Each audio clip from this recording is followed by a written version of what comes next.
Empezar a hablar de esto. Vamos a empezar a reflexionar sobre esta noticia que ha salido en Yahoo Vida y Estilo.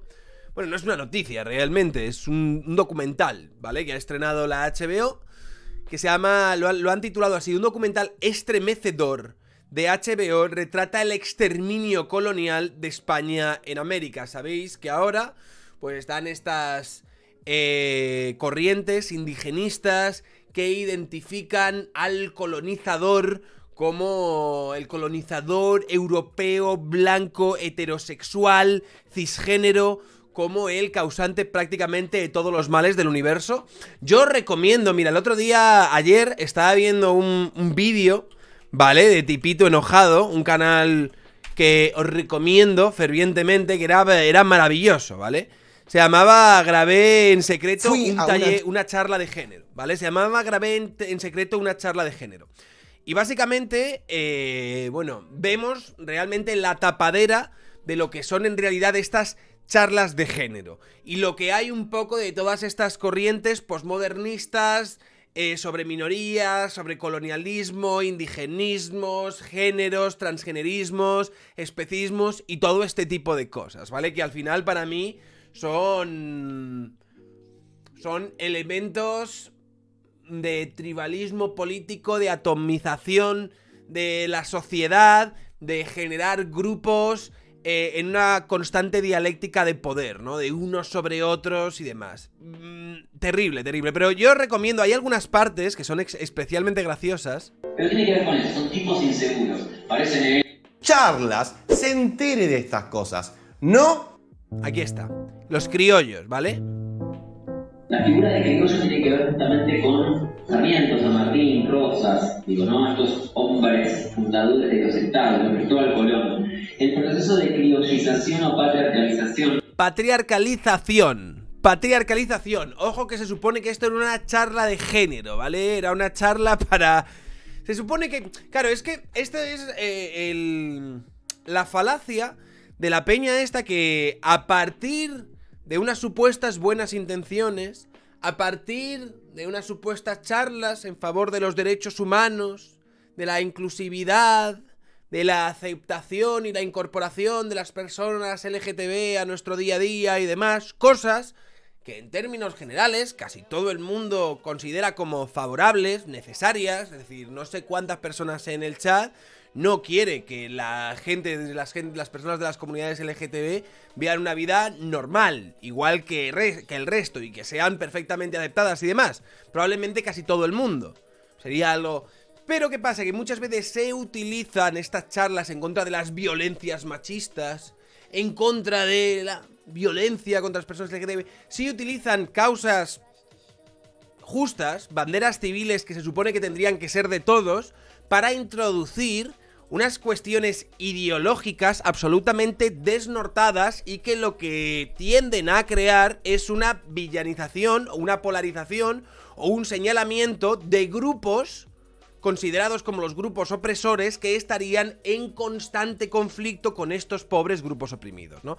Y esto que hace aquí ya, a este tío se le va la olla. O sea, yo menos mal que grabó Tipito Enojado, que por cierto en Argentina, no sé que haya alguna Argentina, estas charlas, estas mierdas, las estáis pagando con dinero público. Es algo muy similar a lo que está pasando en España. En España también pagamos mierdas similares con dinero público. Que yo me pregunto, ¿para qué cojones estamos invirtiendo en la revolución? ¿Para qué cojones estamos invirtiendo dinero del Estado, dinero del contribuyente que pagamos todos, en polarizar y en inocular ideología entre los chavales y demás? Porque estos normalmente son charlas dirigidas para personas jóvenes. Rita dice que somos ciegos frente a las figuras de estos hombres de las patrias, porque su posición heroica en la construcción de estos estados-nación nos impide ver que realmente se trata de tipos inseguros, pérfidos, traicioneros, violentos, asesinos. No tienen redención ninguna, ¿vale? No tienen redención ninguna. Estos tipos son eso, son miedosos. El miedo que le tenían a la potencia y a la territorialidad de las naciones originarias.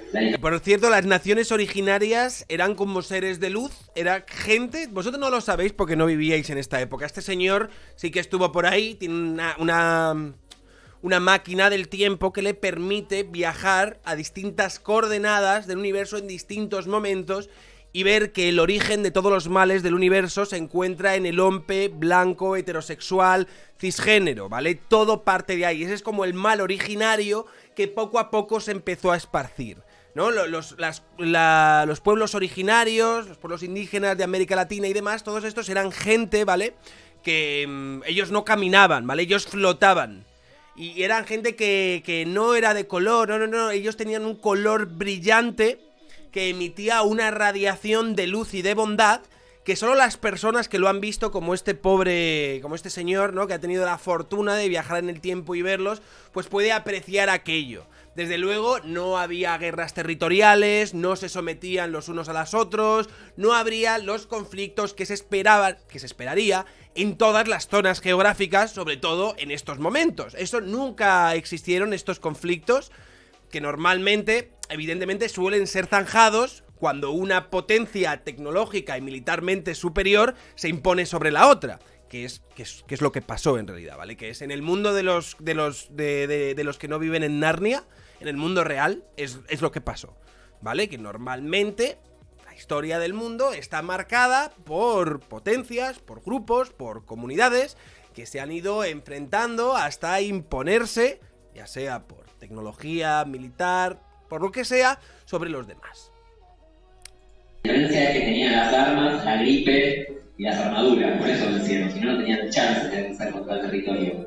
Pero tiene que ver con eso. Evidentemente, aquí el tío adivina, dice, claro, tenían armas, armaduras, si no, no hubiesen vencido contra Yao, evidentemente.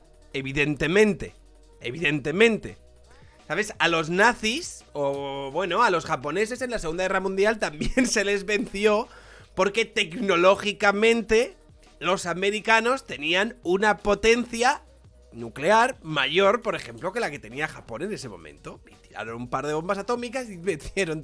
Esto se ha repetido a lo largo de la historia y probablemente, bueno, no probablemente, también se repetía, evidentemente, entre estos pueblos originarios también se imponían los unos a los otros y se sometían los unos a los otros a partir de esta superioridad tecnológica y militar. Pero bueno, vosotros no, eran seres de luz, amigo, eran seres de luz. Tipos inseguros, parecen héroes. San Martín cruzó los Andes. Los tubas lo usan todo el tiempo, amigo. O sea, los dieguitas cruzaban los Andes para hacer comer. ¿Se entiende? Cantaba una canción porque este pelotudo la cruzó en camisa con hemorroides. Porque la historia dice que San Martín tenía hemorroides por andar a caballo y lo cruzó. No tiene nada malo, digo, van a tener hemorroides, digo, pero ¿por qué no nos cuentan que el Libertador de América cruzó los Andes con hemorroides? Así.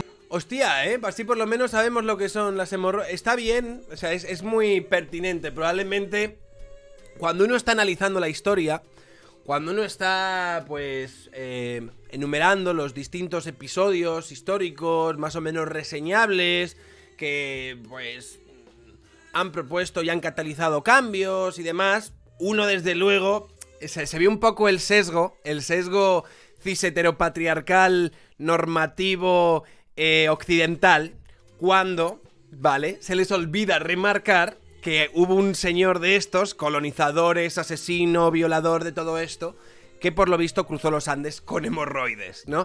Ahí es cuando uno ve de qué pie cogea el otro. Ahí es cuando dice, oye, ¿y por qué no has contado que este señor cruzó los Andes con hemorroides? ¿Por qué no nos has dicho eso? ¿Qué intentas ocultar? ¿Qué intentas ocultar? Que el héroe salvador tenía hemorroides, ¿no? Amigo mío, sí señor. Hostia, chicos, hay que fijarse en los elementos importantes históricos de la historia. Y seguramente alguien nos está ocultando, probablemente porque vivimos en un supremacismo blanco nazi, nazi o nalcatólico, probablemente porque estemos viviendo ahí se nos ha ocultado que probablemente Hitler, en algún momento de su vida, también pudo tener hemorroides. ¿Por qué no se nos cuentan este tipo de cosas? Pregunto. ¿Por qué esto no nos lo cuentan? No sé. ¿Sabes? A lo mejor Franco tenía callos. ¿Y si Franco tenía callos? Y eso no nos lo han dicho los libros de historia, amigo. ¿Qué otras cosas se estarán callando, ¿Qué otras cosas Da que pensar, Da que pensar. Cuando los libros de historia te ocultan este tipo de cosas, uno ya puede empezar a decir, hostia, si me has ocultado esto, ¿qué otra cosa me has ocultado? A lo mejor, evidentemente, como decís en los comentarios, a lo mejor Franco tenía un solo testículo o puede que tuviese un testículo más grande que el otro, ¿vale? A lo mejor un testículo de Franco era así y el otro era así, y esto los libros de historia no nos lo están contando. ¿Por qué? ¿Por qué? No, parece que estamos de risa, pero esto es muy serio, ¿eh? Por lo menos saben que es una hemorroide. No lo dicen. Es el papel blanqueado que tiene la patria. Dijo muchas cosas. No, pero me hace mucha gracia, ¿no? Cuando habla de los colonialistas y tal. Está muy bien este vídeo, ¿eh? No tiene desperdicio. Fábricas. Aquí capitalismo, heterosexualidad y demás. Pero bueno, por lo visto, estas mierdas ahora mismo van a favor, ¿vale? HBO haciendo que evidentemente se puede hacer un documental hablando sobre el colonialismo en América y se pueden, evidentemente, contar los crímenes que hicieron los colonos o los conquistadores al llegar a las Américas, cómo le... Sí, se pueden contar todas estas cosas, pero lo ideal sería que fuese una historia ponderada, es decir, no he visto la serie esta, no he visto la serie esta, pero una historia ponderada, enmarcándose en un contexto histórico concreto, ¿vale? Y a la realidad de cómo funcionaba el mundo en estos momentos y qué supuso para América, la conquista de América, qué supuso para Europa y todo este tipo de cosas. ¿Qué pasa? Que si el documental se llama Exterminar a todos los salvajes, entendiendo que el paradigma o lo principal o lo más importante de la conquista de las Américas fue el genocidio que no fue tal, ¿sabes? El genocidio entendido desde un marco contemporáneo actual de lo que fue la llegada de España a las Américas, y esto se intenta enmarcar en el relato este de que este sería el origen de la supremacía blanca y de... Chico, tío. No, a mí me parece que no se sostiene, ¿eh? A mí esto me parece que a un análisis histórico riguroso esto no se sostiene, que al revés, esto responde a intereses ideológicos de algunos grupos por intentar imponer una serie de tesis que a mí me parecen principalmente problemáticas y que sobre todo dividen y señalan a una determinada parte de la población como los causantes de todos los males. Véase el hombre cis, hetero, blanco, europatriarcal. Tienen una... Mira, tienen... Esto yo lo voy a declarar como la pachamamización de la política, porque esto es una pachamama importante, ¿vale? En todos los directos hay que inventarse un nombre. Esto yo lo voy a acotar como la pachamamización de la vida política. Repugnante.